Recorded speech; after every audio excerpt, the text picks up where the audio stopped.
स्वर्णोदयदीप्तिम् अखिलभुवनचैतन्यप्रसारम्। నమస్కారం, మన ధర్మం కార్యక్రమానికి స్వాగతం. ఇవాల్టి మన ధర్మం కార్యక్రమంలో మన ధర్మ సందేహాలను నివృత్తి చేసేందుకు మనతో పాటు ఉన్నారు ప్రముఖ ఆధ్యాత్మికవేత్త బ్రహ్మశ్రీ గడ్డమనుగు రామకృష్ణమూర్తి గారు. గురుగారు నమస్కారం. ఓం శ్రీమాత్రే నమః. గురుగారు, శుక్రమౌఢ్యం అంటే ఏమిటి? శుక్రమౌఢ్యం ఉండేటప్పుడు వివాహాది శుభ కార్యక్రమాలు ఎందుకు జరుపురు?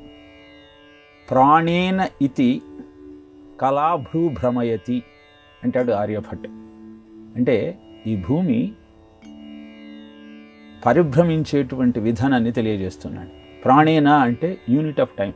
మనం నిమిషానికి 15 నుంచి 16 సార్లు శ్వాస తీసుకుంటాం. ఒక శ్వాస తీసుకోవడానికి 4 సెకండ్లు పడుతుంది రమారామి. అలా 4 సెకండ్లకు భూమి ఒక యాంగులర్ మూమెంట్ రొటేట్ అవుతుంది. ఇలా ఈ రొటేషను వేగం కొంచెం తగ్గితే భూమి మీద టెంపరేచరు పగటిపూట 80 degrees, రాత్రి -50 degrees ఉంటుంది. కొద్దిగా కక్ష నుంచి ముందుకు జరిగితే మొత్తం దగ్ధం అయిపోతుంది. భూమి మీదకి వచ్చేటువంటి ఆస్ట్రాయిడ్స్ని గురుగ్రహం ఆకర్షించి మనను రక్షిస్తుంది. కొంచెం తేడా కలిగినా అది కుజగ్రహానికి దగ్గరికి వెళ్ళి మనకు విపత్తు వాటిల్లుతుంది. ఈ ఉపోద్ఘాతం అంతా ఎందుకు చెప్తున్నానంటే, ఈ కక్షలో ఇలా పరిభ్రమిస్తూ మానవ జీవన మనుగడకు ఉపకరించేవి గ్రహాలే. కూర్చతి కుటిలోద్భవతి శుభాశుభ దర్శనాదితి అని ముహూర్తాన్ని నిర్వచించింది జ్యోతిష శాస్త్రం. అంటే మానవ ప్రయత్నానికి ఈ గ్రహముల యొక్క ప్రభావం ఆనుకూలించినప్పుడే జీవితం సక్రమంగా సాగుతుంది. మన జీవితం సక్రమంగా ఉండాలి అంటే ఆ గ్రహాల అనుగ్రహం ఉండాలి. ప్రతి గ్రహానికి కొన్ని క్యారెక్టరిస్టిక్స్ ఉంటాయి, కొన్ని లక్షణాలు ఉంటాయి. అలా సిరి సంపదలను, దాంపత్య జీవితంలో సౌభాగ్యాన్ని, జీవితంలో ఆనందాన్ని అందించేది శుక్రగ్రహం. ఆధ్యాత్మిక చింతన పెంచుతూ ధనాన్ని, కుటుంబాన్ని, ఆధ్యాత్మికంగా జీవితాన్ని కొనసాగించడానికి అవసరమయ్యే సాధన క్రమాన్ని మనకు అందించేది గురుగ్రహం. ముహూర్తం నిర్ణయించేటప్పుడు గురుబలాన్ని, శుక్ర స్థితిని గమనించి ముహూర్తాన్ని నిర్ణయిస్తారు. ఎప్పుడైతే శుక్రగ్రహము, గురుగ్రహము సూర్యుడికి దగ్గరగా వస్తాయో, శుక్రగ్రహం వక్రంలో తిరిగేటప్పుడు 8 degrees, సవ్యంలో తిరిగేటప్పుడు 10 degrees, సామీప్యంలో ఉన్నప్పుడు ఈ శుక్రగ్రహ ప్రభావము సూర్యుని యొక్క శక్తికి అస్తంగతమైపోతుంది. కారణాన శుక్రుడు తాను ఇవ్వాల్సిన ఫలితాలను ఇవ్వలేడు. అలానే గురుగ్రహం వచ్చిన దాని ప్రభావము సన్నగిల్లుతుంది. ఏ గ్రహముల అనుగ్రహము చేత మన జీవితం అద్భుతంగా ముందుకు సాగుతుందో ఆ గ్రహముల యొక్క శక్తి సన్నగిల్లినప్పుడు శుభకార్యాలు చేయకుండా వాటి శక్తి తిరిగి వాటికి వచ్చేదాకా వేచి చూచే ప్రక్రియ మనం అనుసరిస్తూ ఉన్నాం. ఇలా శుక్రగ్రహము సూర్యుడికి దగ్గరగా రావటాన్ని శుక్రమౌఢ్యము అంటారు. మూఢమి అంటే చీకటి, అంధకారం. అలానే గురుగ్రహం దగ్గరికి వస్తే గురుమౌఢ్యం. ఈ సంవత్సరము ఫిబ్రవరి నెల దాకా ఈ శుక్రమౌఢ్యం ఉంది, దాదాపు 83 రోజులు. ఈ సమయంలో వివాహాది శుభకార్యాలు, ఉపనయనాలు, గృహారంభాలు, గృహప్రవేశాలు, బావులు తవ్వటాలు, చెవులు గుట్టటాలు, ఇలాంటి శుభకార్యాలకు అంకురార్పణ చేయవద్దు. ఎందుకు అంటే ఆ గ్రహం నీకు అనుకూలంగా ఉండదు కనుక. ఏమి చేయొచ్చు అంటే జాతకర్మలు చేయవచ్చు, జాతకాలు రాయవచ్చు, సీమంతాలు చేయవచ్చు, గ్రహ శాంతులు చేయవచ్చు, గండ నక్షత్రానికి శాంతి చేయవచ్చు. ఇలాంటి కార్యక్రమాలు చేసుకోండి. కానీ ఆ శుక్రగ్రహము ద్వారా వనకూడేటువంటి వివాహము, ఉపనయనము ఇత్యాది శుభ కార్యక్రమాలను ఆచరించకుండా శుక్రగ్రహము యొక్క ప్రభావము తిరిగి పునరావృతమయ్యేదాకా వేచి చూడమని ఆర్షవాన్మయం ఘోషిస్తాం. కనుక మానవ జీవితం అంతా మనం ఒప్పుకున్నా ఒప్పుకోకపోయినా ఆ గ్రహముల యొక్క ఆనుకూల్యతతో ముందుకు నడుస్తుంది కనుక గ్రహము యొక్క ఆనుకూల్యత కోసం, దోషాన్ని నివారణ చేయడం కోసం ఏ ఏ శాంతులు చెయ్యాలో కూడా శాస్త్రం చెప్పింది. చేసినంత మాత్రాన అసలు లేకుండా ఉంటుందా అంటే అవశ్యం అనుభోక్తవ్యం కృతం కర్మ శుభాశుభం. జ్యోతిష్యం అంటేనే ప్రాబబిలిటీ. గ్రహాన్ని ఫలచారేణ సూచయంతి మనీషిణ కోవక్త తారతమ్యస్య స ఏకం వేద సంహిత అని చెబుతుంది పరాశర సంహిత. అంటే గ్రహముల సంచారాన్ని బట్టి ఏం జరుగుతుందో కొందరు చెప్పగలుగుతారు, ఖచ్చితంగా ఏం జరుగుతుందో చెప్పగలిగిన వాడు బ్రహ్మదేవుడు ఒక్కడే. కనుక మహానుభావులు ఋషులు తమ దార్శికనతో మనకు అందించిన విజ్ఞానాన్ని సక్రమంగా అర్థం చేసుకొని ఆచరిస్తూ ఆనందదాయకమైన జీవితాన్ని గడపటం కోసమే ప్రకృతిలో వచ్చే మార్పులకు, గ్రహముల యొక్క సంచారానికి అనుగుణంగా మన జీవితాన్ని గడిపే ప్రయత్నం చేస్తాం. గురుగారు చాలా చక్కగా వివరించారు. ఇక మరో సందేహం ఏంటంటే, భగవద్గీతకు జయంతి వేడుకలు నిర్వహిస్తారు. పురాణాలు, ఇతిహాసాలు, శృతి స్మృతులకు లేనటువంటి ఈ జయంతి వేడుకలు భగవద్గీతకి ఎందుకు? ఓం తిత్సదితి శ్రీమద్భగవద్గీతాసు ఉపనిషత్సు బ్రహ్మ విద్యాయాం యోగశాస్త్రే శ్రీకృష్ణార్జున సంవాదే అని ప్రతి అధ్యాయంలో ఆఖరికి ఈ సత్యాన్ని తెలియజేస్తుంది భగవద్గీత. అంటే ఇది యోగ విద్య, ఉపనిషత్ సారం. యదిహాత్రి తత్ అన్యత్ర ఎన్నే నాస్తి న తత్ర క్వచిత్ అని శపథం చేసి మరి భారత రచన చేస్తూ భీష్మ పర్వంలో అద్భుతమైన ఈ ఉపనిషత్ సారాన్ని వ్యాసుడు నిక్షిప్తం చేశాడు. కనుక ఏ విజ్ఞానం అయితే మానవ జీవితానికి ఒక ఆధారమై మ్యాన్కైండ్గా కొనియాడబడిందో అలాంటి విజ్ఞానాన్ని జ్ఞాపకం చేసుకుంటూ భగవద్గీత కించిదధీత గంగాజలలవ కణికాపీత సకృత ఏవ మురారి సమర్చ తస్య కరోతి యమేన చర్చ అని చెప్తారు. ఎక్కడైతే ఈ భగవద్గీత జ్ఞానం విలసిల్లుతూ ఉంటుందో అక్కడ మృత్యుభీతి ఉండదు. మృత్యువు ఉండదు కాదు, మృత్యుభీతి ఉండదు. అంటే ఏ విజ్ఞానమైతే నీ ఆత్మతత్వాన్ని నీకు ప్రబోధించి నీ జీవితాన్ని ముందుకు నడిపిస్తుందో ఆ విజ్ఞానము నీలో ఉన్న భయాన్ని హరించి భవ్యమైన జీవితాన్ని దివ్యంగా నీకు ప్రసాదిస్తుంది. అందుకే మార్గశిర శుద్ధ ఏకాదశి గీతా జయంతి అని చెప్పి మనం భగవద్గీత జ్ఞానాన్ని ఇప్పటిదాకా మనం అభ్యసించామా, అర్థం చేసుకున్నామా లేదా అని మనను మనం ప్రశ్నించుకొని కనీసం ఇవాల్టి నుంచైనా సరే దానిని అనుసరించాలన్న ఆలోచనతో కేవలం భగవద్గీతకు ఉత్సవం జరిపి అద్భుతమైన జ్ఞానాన్ని అందరూ అందుకోవాలన్న ఆలోచనతో ఈ ఉత్సవాన్ని జరుపుతాం. ఎందుకంటే 186 యూనివర్సిటీలలో ఇది పాఠ్యాంశంగా కొనసాగుతుంది. హార్వర్డ్ యూనివర్సిటీలో అధ్యయన అంశంగా భగవద్గీతను అక్కడ ఉంచారు. ఇలా అద్భుతమైన విజ్ఞానాన్ని అందరూ అందుకోవాలి అంటే దాన్ని పునశ్చరణ చేసుకుంటూ దానిలో ఉన్నటువంటి విజ్ఞానాన్ని జీవితానికి అన్వయించుకుంటూ అద్భుతమైన ప్రగతి పథంలో ముందుకు సాగాలన్న సంకల్పంతో ఏ విజ్ఞానమైతే ప్రపంచానికి మార్గదర్శకమై అందరినీ ముందుకు నడిపిందో అలాంటి విజ్ఞానాన్ని జ్ఞాపకం చేసుకోవటం కోసం పెద్దలు భగవద్గీతకు ఉత్సవాన్ని నిర్వహిస్తూ దానిని అధ్యయనం చేయమంటూ ఆ రోజు భగవద్గీతలోని 18 అధ్యాయాలను కంఠస్థం చేసి అప్పచెప్పేవాళ్ళు, చూసి పారాయణ చేసేవాళ్ళు ఆ విజ్ఞానాన్ని జ్ఞాపకం చేసుకుంటూ ముందుకు నడిచే ప్రయత్నం చేస్తారు.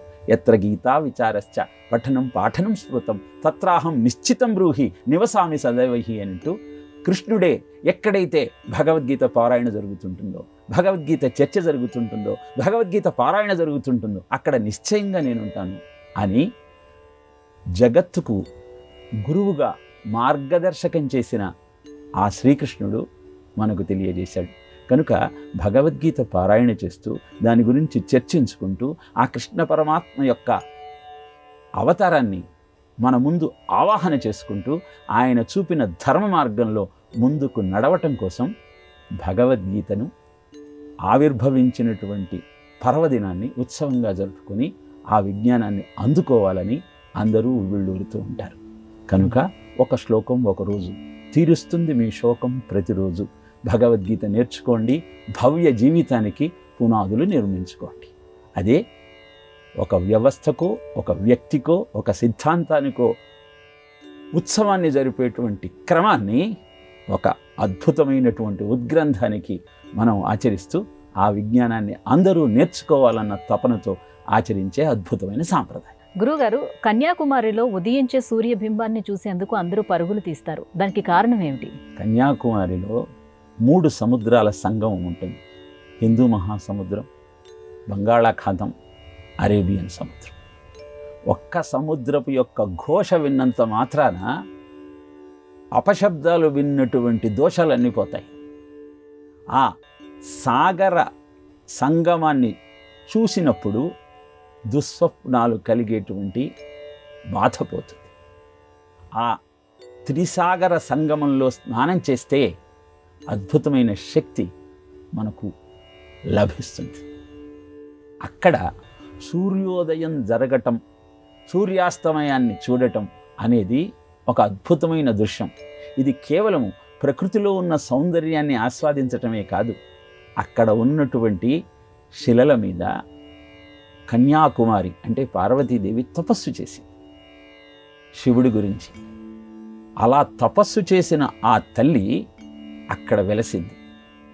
ఆమె ముక్కుర నుంచి వచ్చే దివ్యమైన కాంతులు సముద్రంలో ప్రయాణం చేసేవారికి మార్గదర్శకమయ్యాయి. ఏ సౌకర్యము లేక ఎటు వెళ్ళాలో తెలియక అగమ్యగోచరంగా ఉన్న నావికులకు ఆ తల్లి ముక్కు పుడక నుంచి వచ్చే దివ్యమైన కాంతులు మార్గదర్శకం చేశాయి. అలా అగమ్యగోచరంగా ఉన్న జీవితానికి మార్గాన్ని నిర్దేశించే మహత్తు కలిగిన ఆ పుణ్యక్షేత్రంలో ఉదయించే సూర్యబింబాన్ని కనులారా చూచినప్పుడు నీ హృదయంలో ఒక అద్భుతమైనటువంటి వివేకం ఉద్భవిస్తుంది. అందుకే ఏ సూర్యశక్తి అయితే సకల చరాచర సృష్టికి ఆధారమో దాన్ని అంత పవిత్రమైన క్షేత్రంలో దర్శించమని అందరూ చెబుతూ ఉంటారు. ఇక మాహాత్యాన్ని గుర్తించిన వివేకానందుడు కన్యాకుమారికి వెళ్ళి ఏ రాతి పైన ఆ తల్లి తపస్సు చేసిందో అక్కడికి చేరుకోవటానికి 400 మీటర్ల సముద్రాన్ని ఈది ఆ రాతి మీద తిష్ట వేసుకొని 3 పగళ్ళు 3 రాత్రులు ఆ తల్లి గురించి తపస్సు చేశాడు. అలా తపస్సు చేసిన కారణాన ఆ తల్లి ప్రసన్నురాలై ఆయనకు దర్శనమిచ్చింది. ఆయన కర్తవ్యాన్ని ఆయన బోధించింది. ఆ తరువాత చికాగో వెళ్ళి భారతీయ జీవనము యొక్క విశిష్టతను, హిందూ ధర్మము యొక్క వైశిష్ట్యాన్ని ప్రపంచానికి చాటి చెప్పి ప్రపంచమంతా మానవత్వము ఒకటే, మతాల పేరుతో కొట్టుకోవటం మూర్ఖత్వం అన్న సత్యాన్ని ప్రపంచానికి చాటి చెప్పాడు వివేకానందుడు. ఇప్పటికీ మనం అక్కడికి పోతే ఆ రోజు ఆ తల్లి దర్శనమిచ్చిన వైనాన్ని ఆమె పాదముద్రతో మనకు చూపిస్తారు. ఇలా అద్భుతమైన శక్తి క్షేత్రాలు భారతదేశంలో ఎన్నో ఉన్నాయి. అందుకే ఆ వివేకానందునికి స్మారక చిహ్నం నిర్మించాలన్న సంకల్పంతో ఏకనాథ్ రాణిడే అవిరళమైన కృషి చేసి అద్భుతమైన వివేకానందుని యొక్క స్మారక చిహ్నాన్ని అక్కడే ఏర్పాటు చేశారు. కనుక తప్పకుండా ఆ ప్రాంతానికి వెళ్ళి ఆ కన్యాకుమారి యొక్క అద్భుతమైన సౌందర్యాన్ని కనులారా వీక్షించి వివేకానందుని యొక్క తత్వబోధనలోని ఆంతర్యాన్ని గమనించి మన కర్తవ్యాన్ని గుర్తించి మనం జీవనాన్ని ముందుకు సాగించాలన్న సంకల్పంతో కన్యాకుమారి వెళ్ళి సూర్యోదయ సూర్యాస్తమాలయాలను గమనించి జీవితాన్ని ధన్యం చేసుకోమని పెద్దలు మనకు తెలియజేస్తూ ఉంటారు. గురువుగారు, శివుడికి 5 ముఖాలు ఉన్నాయంటారు. రుద్ర పంచముఖ ధ్యానంలో ఒక్కో ముఖాన్ని ధ్యానించేటప్పుడు అక్షరమాలను కూడా ఉచ్చరిస్తారు, ఎందుకని? శివపురాణంలో రుద్ర పంచముఖ ధ్యానాన్ని గురించి వివరిస్తూ ఆద్యంత మంగళం అజాత సమాన భావం ఆర్యం తమీశం అజరామరం ఆత్మదేవం పంచాననం ప్రబల పంచ వినోదశీలం సంభావయే మనసి శంకరమంబుకేశం అని ప్రారంభిస్తారు వ్యాస భగవానుడు. పంచముఖాలు ఆవిర్భవించటంలోని ఆంతర్యం ఏమిటి అంటే, బ్రహ్మ విష్ణువు ఈ సృష్టికి నేనే మూలమన్నటువంటి మీమాంసలో వాదులాడుకుంటూ ఉంటే తేజోస్తంభం రూపంలో అక్కడ తనను తాను ఆవిష్కరించుకొని వారికి వివేకం కలిగించి, ఓ బ్రహ్మ విష్ణులారా, పంచకృత్యాలను నెరవేర్చటం కోసమే నేను అవతరించాను. మొదటి 2 బాధ్యతలు సృష్టి స్థితి మీ ఇద్దరికీ అప్పగించాను. లయ తిరోధనాన్ని రుద్ర మహేశ్వరులకు ఇచ్చాను. అనుగ్రహాన్ని నేనే నిర్వహిస్తూ ఉన్నాను. ఇలా జీవులకు మోక్షాన్ని అందించటం కోసం నా 5 ముఖాల నుంచి నమశివాయ అన్న పంచాక్షరి మంత్రాన్ని ఉద్భవింపజేశాను. ఈ పంచాక్షరి మంత్రము ఓంకారం నుంచి ఉద్భవించింది. అస్మాత్ పంచాక్షరీ జాత మాతృక పంచవేదత. ఆ 5 ముఖాల నుంచి 5 అక్షరాల నుంచి అక్షర క్రమం కూడా ఉద్భవించింది అని తెలియజేశారు. అందుకే ఏ శక్తి అయితే సకల చరాచర సృష్టికి మూలమో ఆ శక్తి నమశివాయ అన్నటువంటి పంచాక్షరి ద్వారా ప్రకటితమవుతూ ఆ పంచాక్షరి నుంచి ఉద్భవించినటువంటి అక్షర క్రమాన్ని కూడా దానికి జోడించి మనం ఆ 5 ముఖాలను ధ్యానం చేస్తాం. తత్పురుషాయ విద్మహే మహాదేవాయ ధీమహి తన్నో రుద్ర ప్రచోదయాత్. సంవర్తాగ్నితటి ప్రదీప్త కనక ప్రస్పర్ధి తేజోమయం గంభీరధ్వని మిశ్రితోగ్రదహన ప్రోద్భాసితాప తామ్రాధరం అద్దేందుజ్యుతిలోల పింగళ జటాభార ప్రబద్ధోరగం వందే సిద్ధసురాసురేంద్ర నమితం పూర్వం ముఖం శూలినః. ఓం అం కం ఖం గం ఘం ఝం ఆం ఓం ఓం నమో భగవతే రుద్రాయ ఓం నం పూర్వముఖాయ నమః అని తూర్పు ముఖానికి నమస్కారం చేస్తాం. అఘోరేభ్యో ధఘోరేభ్యో ఘోర ఘోరధరేభ్యః సర్వేభ్యో సర్వేభ్యో నమస్తే అస్తు రుద్రరూపేభ్యః. కాళాభ్రభ్రమరాంజనజ్యుతినిభం వ్యావృత్తపింగే క్షణం కర్ణోద్భాసిత భోగిమస్తకమణి ప్రోద్భిన్నదంష్ట్రాంకరం సర్పప్రోతకపాల శుక్తిశకల వ్యాకీర్ణ సంచారగం వందే దక్షిణమీశ్వరస్య కుటిల భ్రూభంగరౌద్రం ముఖం.